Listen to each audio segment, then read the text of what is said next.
What's going on, everyone? It's the Fantasy Football Almanac, back at it with another fantasy football video. Today we are going to be talking about 2023 redraft wide receivers, my top 12 rankings. But before we get into it, if you guys could, go down and give this video a like. I'm answering every single comment, so if you guys have any questions, please let me know. Do not hesitate to ask down below, and subscribe to the channel. It is the best way to support me. It's totally free, and you can always change your mind later. With that though, guys, let's hop right into it with our first player, and this should be no surprise to anyone. It is Justin Jefferson. And personally, I do think Justin Jefferson does deserve to be in a tier of his own, because I can't justify taking anyone over Justin Jefferson. Whether it be Jamarr Chase, whether it be Tyreek Hill, whether it be Cooper Kupp, Justin Jefferson is simply the #1 wide receiver in football at this current moment. He's in a great system, a system built for him perfectly. There really is not much other competition. We got KJ Osborne and TJ Hawkinson. But even if there were competition, who cares? It's Justin Jefferson. Enough said, he is the wide receiver 1 in my eyes, no doubt, and somebody who I think easily deserves to be here on this list. But moving on to my #2 wide receiver, I got Jamarr Chase. I think you could easily make a case that two guys could be over him, whether it be Tyreek Hill, whether it be Cooper Kupp, but I do have Jamarr Chase at 2, simply because the upside is so high. I mean, in only 12 games last year, he did have over 1,000 yards, which is great. We saw his rookie year as one of the best rookie years we've ever seen, breaking the rookie record for receiving with over 1,400 receiving yards, 1,455 if I am not mistaken. But either way, Jamarr Chase in a great system with Joe Burrow, a quarterback who loves him and has been with him since college. Does have T. Higgins as well, which is a little bit more target competition, but at the same time, it almost is a good thing for Jamarr Chase because it spreads the floor a bit more, and we know Jamarr Chase is getting targets on targets on targets. Well, Jamarr Chase is not going to be that 180 target guy, most likely, like a DaVante Adams, like a Justin Jefferson. I think even if he does have 150 targets, the amount of efficiency Jamarr Chase is going to have is absolutely fine, and that's why I do have him ranked as my wide receiver 2.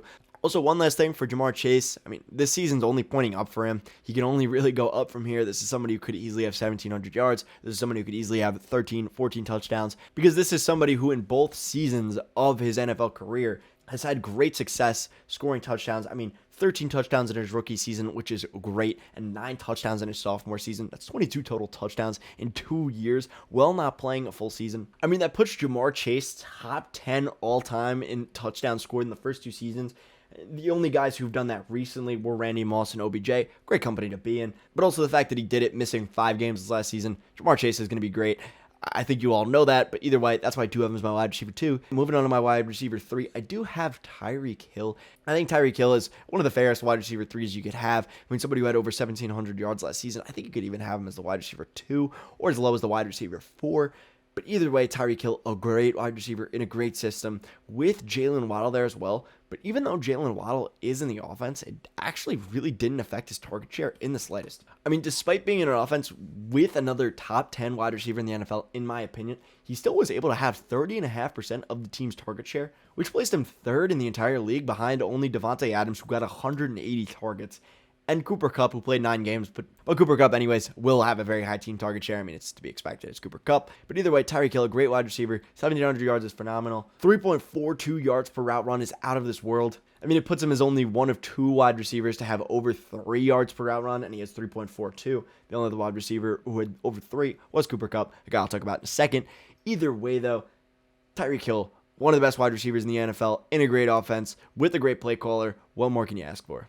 Next up, we have Cooper Kupp, and despite Cooper Kupp playing 9 games last season, he still finished as the wide receiver 23 with over 800 yards and 6 touchdowns, which is mind-boggling. I mean, wide receiver 23 places him in between guys like Michael Pittman and Chris Olave, guys who both played nearly a full NFL season. Not only that, Cooper Kupp had one of the most historic wide receiver seasons we've ever seen a mere 2 years ago, only being, I believe it was 18 yards shy of the record with over 1,900 yards and 16 total touchdowns of position. An unprecedentedly great season for a guy that before that had never really had anywhere near an elite ceiling as that, with his second best season being under 1,200 yards. Cooper Kupp easily deserves to be here, easily deserves to be the wide receiver 4. Honestly, had he not gotten injured this last season, could have been in the same tier as Justin Jefferson. I think he certainly does deserve to be here, but we'll see what happens to Cooper Kupp this upcoming season. This was a very early rankings.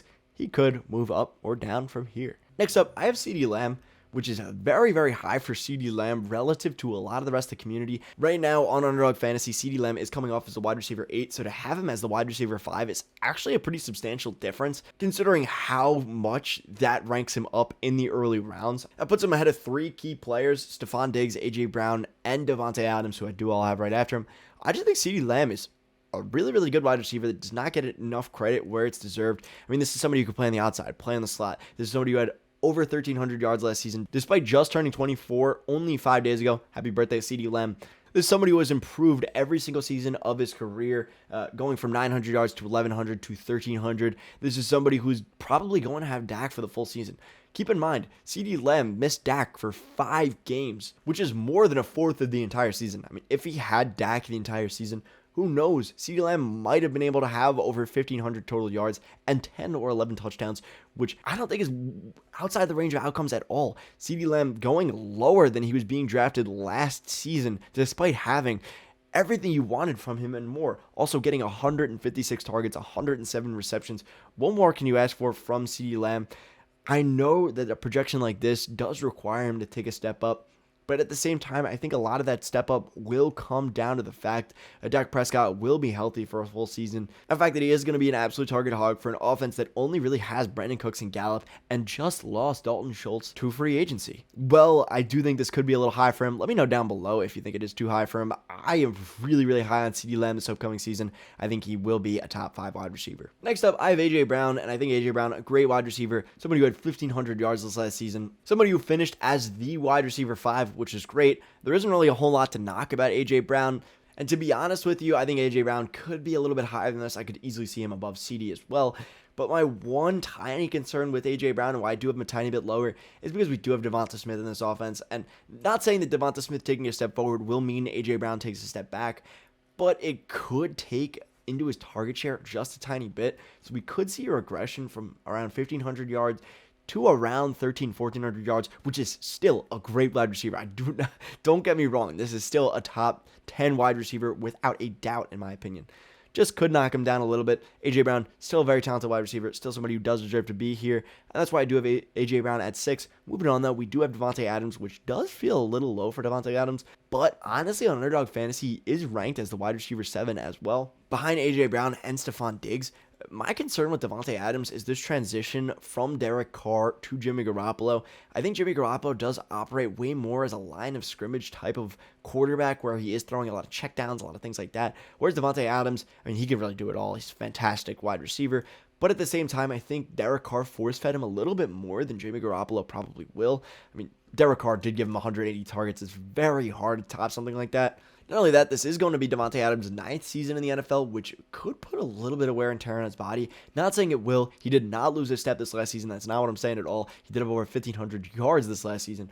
But at the same time, some question marks are starting to arise with DaVante Adams that make me kind of lean in the direction of these younger, a little bit less proven wide receivers that are still, extremely proven wide receivers, rather than DaVante Adams, somebody who does have question marks, albeit very, very tiny question marks, going ahead for the future. I would like to see how this offense operates, but DaVante Adams, you know for a fact what you're getting. You're getting a top 10 wide receiver. You're probably getting a top 5 wide receiver at a discount here, but I do have him as a wide receiver 7 right in line with Underdog Fantasy. Next up, I have Stefon Diggs, and I do have Stefon Diggs a little bit lower than on Underdog Fantasy, which I think is fine. My personal opinion with Stefon Diggs is that he doesn't necessarily have that wide receiver 1 overall ceiling. Well, he consistently is going to get you 150 plus targets and 1,400 yards. I don't see him having the explosion that a guy like Justin Jefferson, a guy like Cooper Kupp could have, where he just has 1,800 yards. Whereas I do see everyone else I have ranked ahead of him with the ability to have that explosion. With that being said, Stefon Diggs is just about one of the most consistent wide receivers in the entire NFL, averaging between 8 and 12 touchdowns every single season, averaging between 1,200 and 1,500 yards every single season. This is a great wide receiver, somebody you cannot go wrong with, somebody who is in a great offense right now alongside Josh Allen. There isn't really much competition for targets. I'm not a huge Gabe Davis guy. Dawson Knox not great either. So you really can't go wrong with Stefon Diggs. You're never going to get probably that wide receiver 1 ceiling from some of these other guys, but you're not going to get chased out of the top 10 with Stefon Diggs, barring an injury either, which I think is pretty valuable to fantasy teams. I do have him ranked a little bit lower, which does kind of feel a little wrong, but at the same time, I think choosing between these guys is like razor thin margins here. All of these guys have their own strengths, have their own weaknesses. And I'm really fine if you want to have Diggs above CD, AJ Brown, and DaVante. I really don't care. I don't see him in that second tier with Kupp, Reek, and Chase, but I could see an argument where you do have him above CD, AJ Brown, and DaVante. Next up, I have Jaylen Waddle, and I do think Jaylen Waddle does deserve to be in this tier. I mean, first of all, finishes the wide receiver 8 in PPR scoring, wide receiver 7 in standard scoring. We've seen 2 spectacular seasons from Jaylen Waddle, whether it be his rookie year where he had over 100 receptions, which very few rookie wide receivers are able to do, and over 1,000 yards. Or we're talking about his sophomore season, which was an efficiency masterpiece, having a league-leading 18 yards per catch, while only having 117 targets and 75 receptions. He was able to have 1,356 yards, which is unprecedented at the wide receiver position, and why I do have Jaylen Waddle here. Not only that, we did see Tua banged up throughout the season, and while that did affect Jaylen Waddle's production, I don't want to bank on the fact that Tua is going to play a full 17 games next season, but I also don't want to say he could not, because with this concussion situation, we really just don't know at this current moment. But either way, Jaylen Waddle, if he is attached to Tua for full 17 games, I think he will be spectacular. This is somebody who also dealt with injuries throughout the season. While it did not stop him from playing in a single game, there were signs out on the field that he was not playing fully 100%, which I'm sure most NFL wide receivers are. It's the NFL. It's a vicious sport. But either way, Jaylen Waddle, great wide receiver. I think he does deserve to be here ahead of these other guys. But honestly, I could see him moving him down into my third tier. Alongside the next guy I'm going to talk about, which is Devonta Smith. And I know I have Devonta Smith pretty high. I do have him above a lot of these other guys. And I honestly think I am falling more and more in love with Devonta Smith as the weeks go on. I mean, as you dive more into what he was able to do the second half of the season, the more you see he was a truly elite wide receiver. I've talked about him a ton over the past couple weeks, but I'm going to continue to talk about him a ton. I mean, this is somebody who was a wide receiver 9 in PPR scoring, having almost 140 targets despite being in the same offense as A.J. Brown, having 1,200 yards, and outperforming A.J. Brown over the final 9 weeks of the season, which is great. The only knock on Devonta Smith is that maybe he is never going to be an elite wide receiver 1 because of his height and his weight, only weighing in at 170 pounds, but I don't care. You watch him out on the field, you see a great wide receiver. He is a great wide receiver, and he doesn't technically even have to operate as the wide receiver 1. He is in a similar situation to Jaylen Waddle, where he will not operate as the wide receiver 1. I mean, most teams are going to be gearing up to face A.J. Brown. Devonta Smith can benefit from that, as he did all of last season. Next up, I think all 3 of these guys are pretty interchangeable for me, and I'm going to end up having to talk about 13 wide receivers here instead of 12. I know it's the top 12 ranking, but you guys are getting a bonus today. Amon-Ra St. Brown has to be next for me just because of how good he is as a receiver. But honestly, I really want to have Chris Olave and Garrett Wilson ahead of him. I just can't do it to myself. Amon-Ra St. Brown is too good of a wide receiver, and somebody who was also dealing with a lot of injuries, was pretty banged up during the season. And despite that, had 1,161 yards, despite missing a game, and despite playing only 17% of snaps in another game. I honestly think Amon-Ra St. Brown could be higher than this. I mean, had he played a full season, he could have easily had 1,300 yards. He's a great wide receiver. The only knock on Amon-Ra St. Brown is that potentially Jameson Williams will take some volume from him in the long term, but I don't even care about that. Amon-Ra St. Brown, a really good wide receiver, really young, only 23 years old, and had an elite breakout in his rookie season. There's really no knocks on Amon-Ra St. Brown. I want to have him higher. I hate having him this low. I just think my love for Devonta Smith is too much, and that's why I do have Devonta Smith ahead of him. Either way, though, Amon-Ra St. Brown definitely does deserve to be here. Next up, I got Garrett Wilson, and I was really, again, torn between Garrett Wilson and Chris Olave. I am going to go over. I am giving you guys 13 wide receivers, a little nice bonus. But either way, Garrett Wilson, I do have slightly ahead of Chris Olave, which is painful to me because I easily think Chris Olave could be ahead of Garrett Wilson on my rankings. Either way, though, Garrett Wilson is going to be getting Aaron Rodgers, a top 5 quarterback of all time, in my opinion, and in a lot of people's opinions. Somebody who has supported multiple great wide receivers over the course of his career, Jordy Nelson, DaVante Adams, just to name a few. Garrett Wilson will most likely be the next in line, and Garrett Wilson had 1,100 yards with absolutely horrific quarterback play. I mean, we're talking quarterback play from Zach Wilson, a washed Joe Flacco, and Mike White, who is a cool story, but not a great quarterback. Garrett Wilson, I think, to me, does deserve to be here, in my humble opinion, as a top 12 wide receiver. I do have him ranked a little bit lower than consensus, as he is the wide receiver 12 here, but the wide receiver 9 on Underdog Fantasy. Well, I don't think I will end up with a lot of Garrett Wilson shares this upcoming season. I just have to put a little bit more proven commodities ahead of him, which honestly stinks because I think Garrett Wilson's going to be great.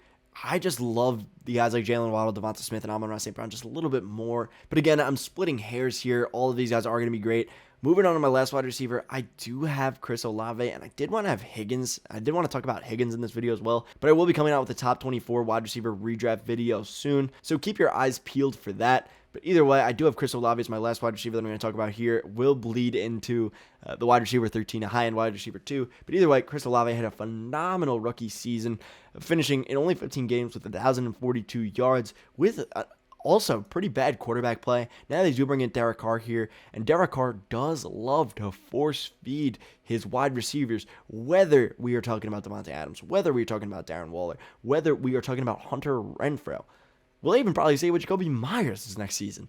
Either way, Chris Olave, a great talent, a guy who can catch a lot of deep bombs, and I think does deserve to be at least mentioned in this top 12. Well, I do have him at 13. Again, he does have the talent. The wide receivers this year are extremely, extremely talented. I mean, I would consider this a golden age of wide receivers, to be honest. That's how good it is.